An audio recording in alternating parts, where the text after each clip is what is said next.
Definitely a step up. Anyone who's been using the Pioneer equipment or Pioneer mixer is going to feel right at home. You know, I play simple records at times, but if I have the facilities of filters, reverb, spirals, you know, noise gates, things like that, and when you are playing peak time, which is, you know, what I mainly do now, I need those functions around me.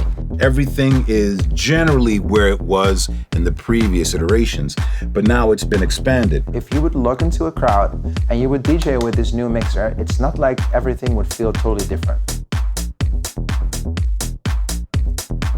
One of the things that Pioneer improved on a lot from previous mixers is that the sound quality really has gone above and beyond. I was quite astounded by the sound of this. It sounded like nothing that they'd produced before. It had a great warmth on the bottom end. Bit rates, 24-bit, 96, 48K.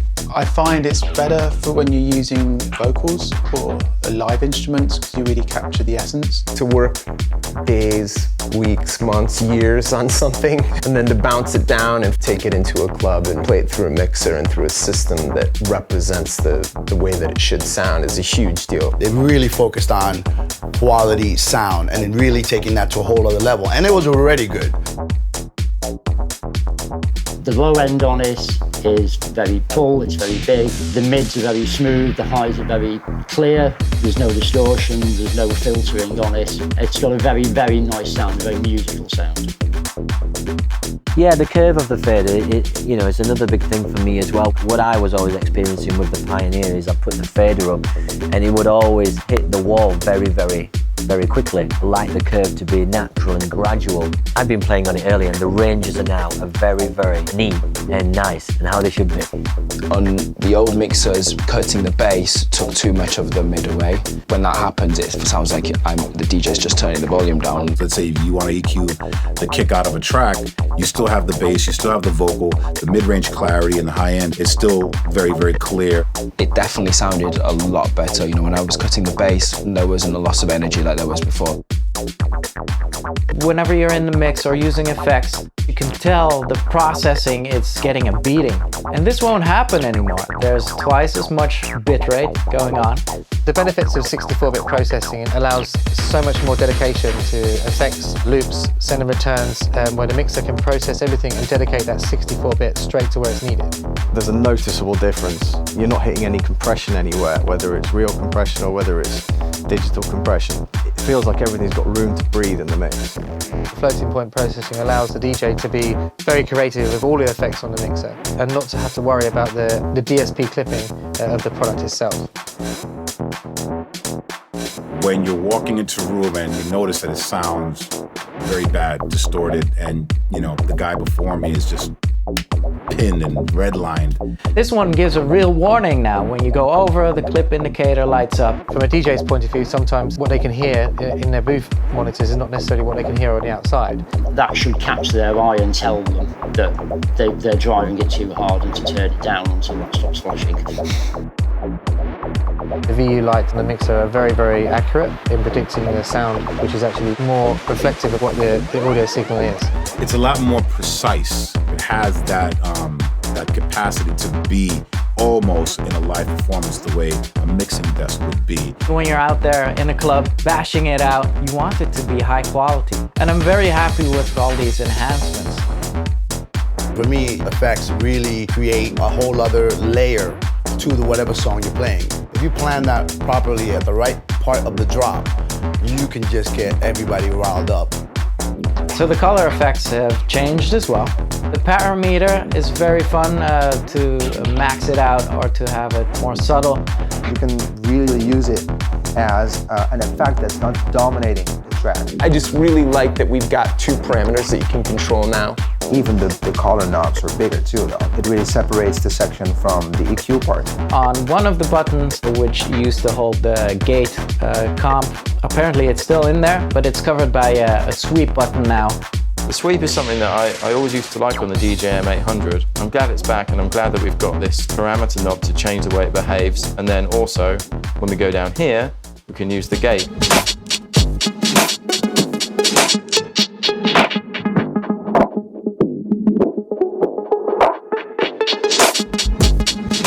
My new favorite feature on the color effects is the dub echo to infinity, with maxing out the parameter knob on there.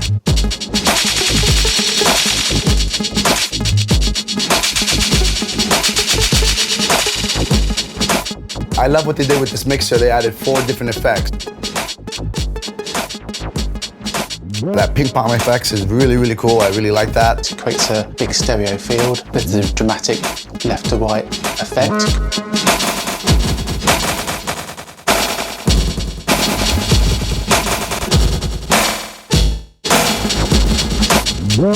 The good old vinyl break effect, and this was my favorite feature on the RMX, and now it's here on the DJM-900NXS2.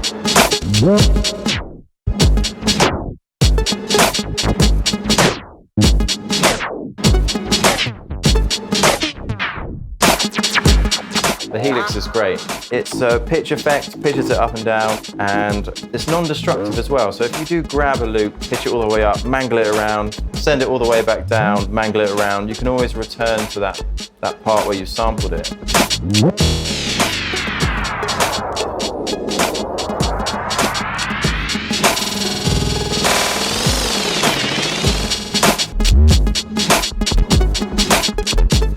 When I saw this, I was like, this cannot be true. This is really like a small EQ that's EQing the effects just like I do in my songs in production. So it means if I want to affect just the mid-range and the highs of a particular track that I'm doing a delay or an echo out, I can just filter out each of the frequencies. So this way you can use the echo without beats kind of bumping into each other.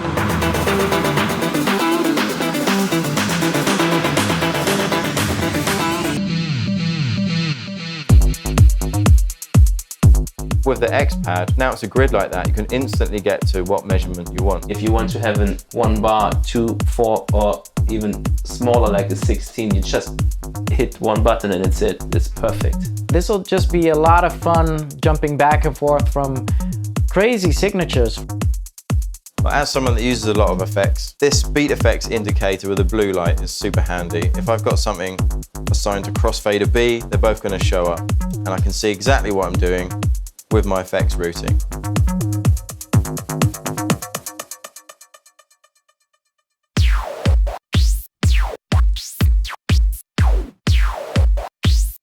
Double time.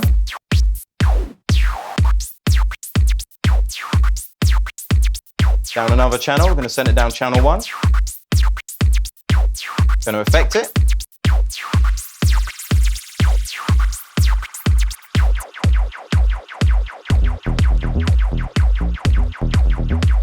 And that's that. I do love the way the send and return works. It's just really intuitive, and you can put it onto the channel that you need super quickly. You know, taking things out of the studio and putting it in the DJ booth is a lot easier now, because a lot of people are using guitar pedals amongst other things.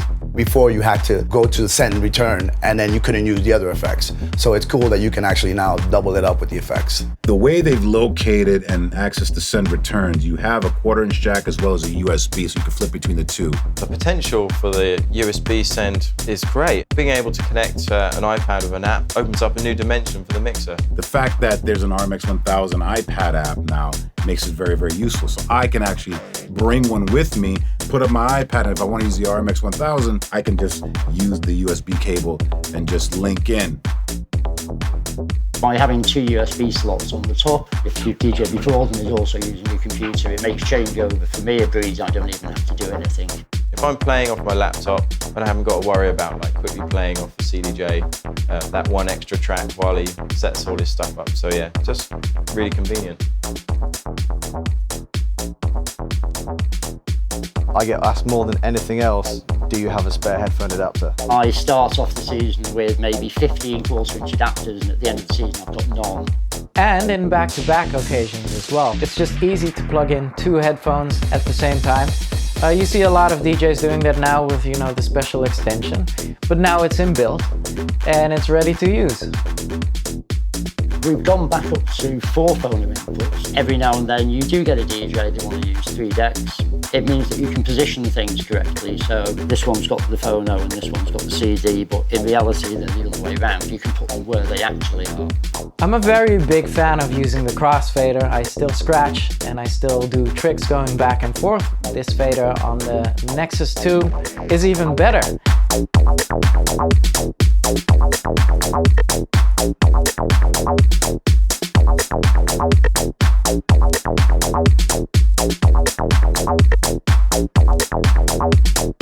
That you don't have to think so much about, okay, where is this button? I want to do this. Now I know I can go straight to that. Okay, I want to get to a quarter-inch delay. Boom, it's right there. I've got the parameter that I can adjust there. And these are the things that allow me to create drama within a set or to create an effect. It's definitely going to change the way I perform, sound-wise and just functionality. In order for the DJs to really be able to just walk on deck and have a familiar environment where, you know, I know where I'm at. It's like I could be anywhere. It's like being home. Pioneer to me, it's like being home.